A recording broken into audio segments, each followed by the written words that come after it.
라인 문제를 지적하고 라인을 일본에 뺏겨서는 안 된다고 이야기하고 독도는 우리 땅이라고 말하는 것이 반일 감정을 조장하는 것입니까? 그게 바로 국민의힘 입장입니까? 김건희에게 명품백을 건넸던 재미교포 최재형 목사 오늘 아침 9시 30분에 검찰에 소환됐습니다. 서울중앙지검 형사 1부에 출두했습니다. 최 목사가 명품백, 디올백을 김건희에게 건넨 이 사건과 관련해서 최 목사가 검찰에 소환된 것은 이번이 처음입니다. 오늘 아침에 소환되는 그 검찰청 앞은 굉장히 소란하고 분주했습니다. 여기에서 최 목사는 이 사건의 본질은 직무 관련성이 아니다. 그러면서 아무것도 받지 않았으면 아무 일도 일어나지 않는다. 이렇게 이야기를 했습니다. 예전에 전당대회 할 때 대통령실에서 안철수 의원에게 아무 말도 하지 않으면 아무 일도 일어나지 않는다라고 했던 말을 그대로 되돌려 준 겁니다. 그러니까 김건희가 이 명품백을 받지 않고 되돌려 줬더라면 이런 일은 일어나지 않았을 것이다 라는 것을 최재형 목사는 이야기를 하고 있습니다. 그러면서 이 사건의 본질은 김건희가 대통령의 권력을 자신에게 집중하고 이원화하고 사유한 사건이다. 그리고 국정농단하면서 이권 개입하고 인사청탁한 것이다. 이렇게 이야기를 했습니다. 그러면서 최 목사는 나한테 받은 명품백만이 아니라 내가 나올 때 밖에 대기자들이 명품 가방을 들고 명품 가방이 들어있는 듯한 그런 가방을 들고 선물을 들고 줄 서 있었다. 이런 부분들을 기자들이 취재를 해달라 이렇게 이야기를 했습니다. 그런데 지금 우리나라는 거의 뭐 독재 국가잖아요. 그래서 대통령 부인에 대한 이야기를 제대로 기사를 쓰지 못하고 있는 형편입니다. 그러면서 주류 언론들은 이것이 함정 취재다. 이런 부분에만 초점을 맞추고 있는 것이죠. 그러니까 몰래 카메라가 되어 있는 시계를 차고 들어가서 이 명품백을 전달하는 과정을 촬영했기 때문에 이것은 함정 취재다라고 이야기를 하고 있습니다. 최재형 목사 역시 잠입 취재가 맞다. 그렇지만 여사가 국정을 농단하는 것을 그대로 볼 수 없어서 촬영을 해서 많은 분들에게 알리고 싶었다. 그러니까 이제 주류 언론에서 이런 것들을 더 밝혀내야 된다. 이런 입장을 밝혔습니다. 이번 디올백 수수 사건과 관련해서 디올백을 준 사람이 소환이 됐으니까 이제 김건희 여사도 소환이 돼야 될 텐데 감히 뭐 대통령 부인을 무서워서 어찌 소환할 수 있겠습니까? 서면 조사라도 하면 다행이죠. 지금 이 나라의 실정은 이렇습니다. 아무리 범법 행위를 해도 권력자이거나 권력자와 가까운 자는 수사를 하지 않는다. 그리고 수사는 대부분 야당과 또 그리고 대통령실을 비난하는 사람들에게 집중되어 있다 하는 것을 알 수 있습니다. 지금 문재인 대통령의 전 사위 서모 씨의 어머니가 사는 전주까지도 지금 문 전 대통령을 털기 위해서 수사관을 보내고 또 회유하고 압박하고 이런 일이 끊임없이 벌어지고 있지 않습니까? 이런 것들이 앞으로는 화해하자고 그리고 협치하자면서 손을 내밀고 뒤로는 뒤통수를 치는 윤석열 정부의 전형적인 모습입니다. 그리고 검찰 정부의 모습이죠. 이것이 바로 검찰 독재입니다. 지금 일본이 지금 라인 문제로 인해서 우리 네이버의 라인 지분을 다 뺏어가려고 하는 입장이어도 정부는 지금 사실 아무 말도 못하고 있지 않습니까? 지금 뭐 과기부 차관이나 이런 사람들도 갑자기 나서서 한마디 한다는 게 지분 매각 압박이라는 것은 유감이다. 이런 식으로 일본 정부가 할 수 있는 말을 우리 과학기술부에서 하고 있는 겁니다. 그리고 대통령은 아무 말도 하지 않습니다. 라인 문제와 관련해서 말입니다. 이것은 결국 일본을 도와주겠다. 이런 거 아니겠습니까? 지금 라인이 어떤 겁니까? 이혜진 네이버 창업자가 만든 겁니다. 그래서 이 일본과 합작으로 공동으로 운영하고 있는 거죠. 소프트뱅크하고요. 50%씩 지분을 같이 갖고 있죠. 이게 일본에서 압도적인 점유율을 기록하고 있지 않습니까? 9,600만 명이라고 그러니까 일본 인구의 대부분이 이 라인을 쓰고 있는 겁니다. 우리가 카카오톡을 쓰고 있는 거나 마찬가지입니다. 우리가 지금 카카오가 없으면 살 수 없는 세상이 됐잖아요. 일본 역시 라인이 없이는 살 수 없습니다.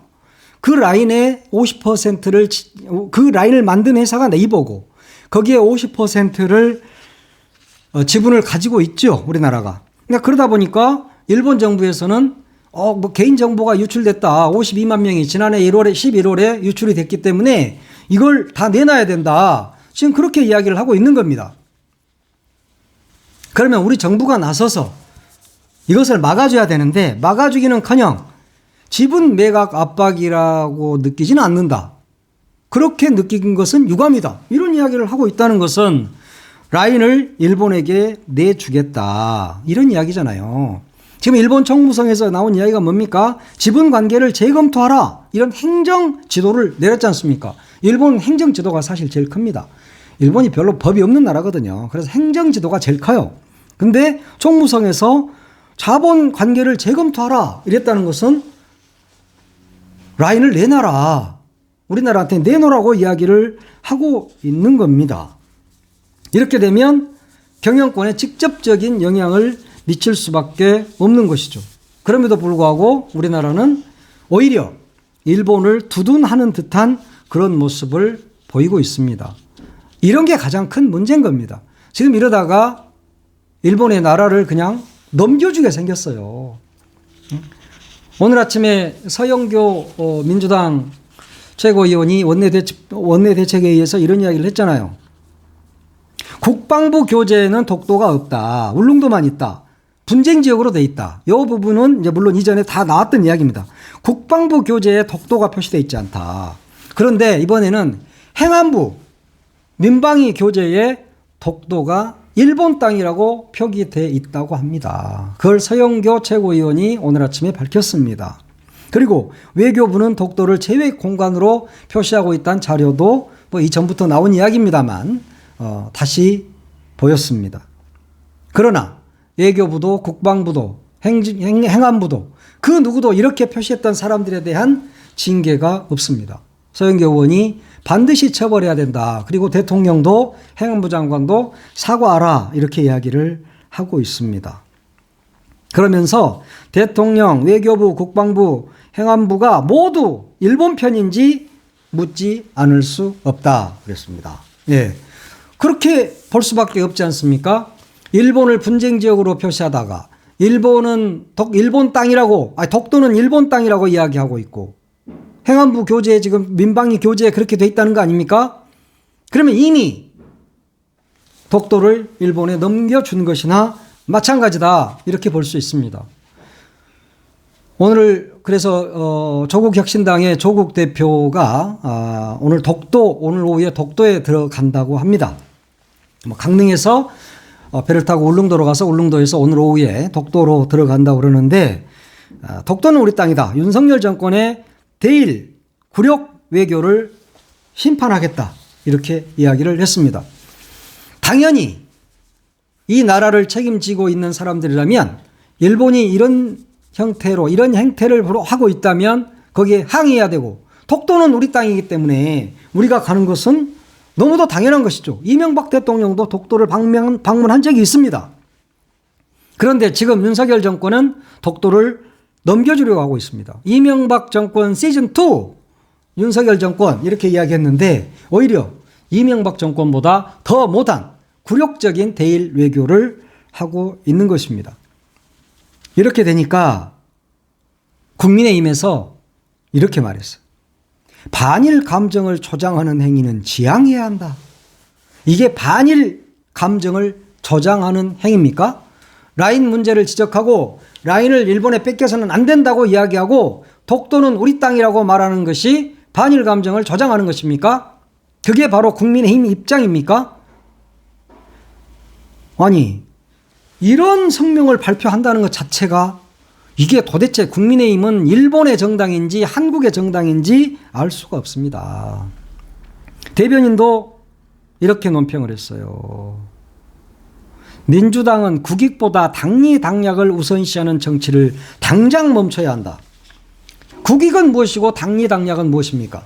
독도가 우리 땅이라고 이야기하고 라인 사태에 대해서 똑바로 대처하라고 말하는 것이 당리당략입니까? 그것이 민주당만을 위한 것입니까? 조국혁신당만을 위한 것입니까? 그것이야말로 대한민국을 위하는 일입니다. 우리 땅을 빼앗기지 않아야 하고 우리 기업의 지분을 빼앗기지 않아야 합니다.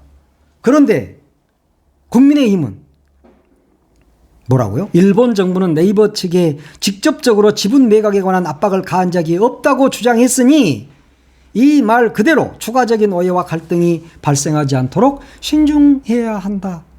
네, 일본에서 한 말은 그대로 믿고 우리 정당들이 한 말은 믿지 않습니까? 그것을 반일 감정 조장이라고 이야기하고 있습니까?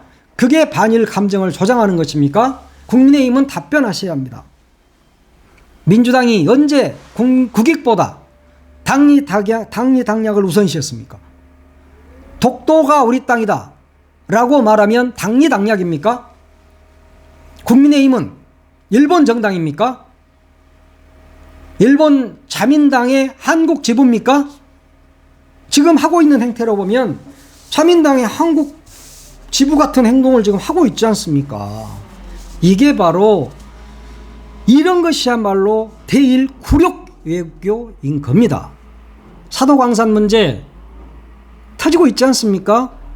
유네스코 세계유산에 등재하려고 하고 있지 않습니까? 그러면 우리가 동의하지 않으면 등재할 수 없습니다. 우리는 동의할 가능성이 매우 높습니다. 강제징용 당했던 사람들에 대한 피눈물은 보지 않고 일본 밑에서 굴종하고 일본 무릎 밑에 꿇어서 쪽쪽 빨아대는 이 정부의 행태가 과연 진정한 국가인가 하는 것을 묻지 않을 수 없습니다. 수많은 일들이 있어 왔지 않습니까? 후쿠시마 원전은 물론이고 이제는 심지어 행안부 교재에서 독도를 뺍니까? 독도는 일본 땅이라고 이야기합니까? 이게 나라입니까? 이게 정부입니까? 국가는, 정부는 우리의 영토를 수호해야 하는 의무도 있습니다. 그리고 우리 기업을 지켜내야 합니다. 그런데 지금 하고 있는 짓거리는 그렇지 않다. 거꾸로 가고 있다. 이렇게 볼 수밖에 없습니다. 이것이 바로 대일 굴욕 외교고 이게 바로 한말 일본에게 넘겨준 매국노들과 다를 것이 없다. 이완용과 다르지 않다. 그렇게 볼 수밖에 없습니다. 참으로 슬픈 일입니다. 일본이 그렇게 좋습니까? 외교부 당국자가 얼마 전에 한 말이 있잖아요. 여권도 없이 이제 막 왔다 갔다 하자. 그래야 된다. 이따위 말을 거침없이 하고 있는 것이 바로 윤석열 정부입니다. 일본에게 넘기시겠습니까? 네이버를 넘기시겠습니까? 독도를 넘기겠습니까? 지금 그러고 싶죠? 그리고 가서 일본에 훈장 받으랍니까? 일본 왕인가 한가한테 가서 부끄럽고 창피합니다. 전 세계에다가 대한민국 국민이라고 말하기가 창피할 지경입니다. 그렇잖아요. 불과 몇십 년 전에 나라를 빼앗겼습니다. 그리고 나라를 되찾은 지가 얼마 되지도 않습니다. 그런데 그게 또 그렇게 그립습니까? 일본에 막 넘겨줘야 합니까? 윤석열 정부는 반성해야 됩니다. 그리고 못하겠으면 그만둬야 됩니다. 일본의 압박에 힘들어 죽겠어요. 일본이 너무 나를 힘들게 해요. 그럼 그만둬. 그럼 일본하고 제대로 싸울 사람이 나라를 맡아서 싸우면 됩니다. 그래서 우리 영토를 수호하고 우리의 주권을 수호해야 되는 겁니다. 그렇게 치욕스럽고 굴욕스럽게 살아야 합니까? 나라를 지킬 능력이 없으면 그만두시라. 그 말씀을 드립니다.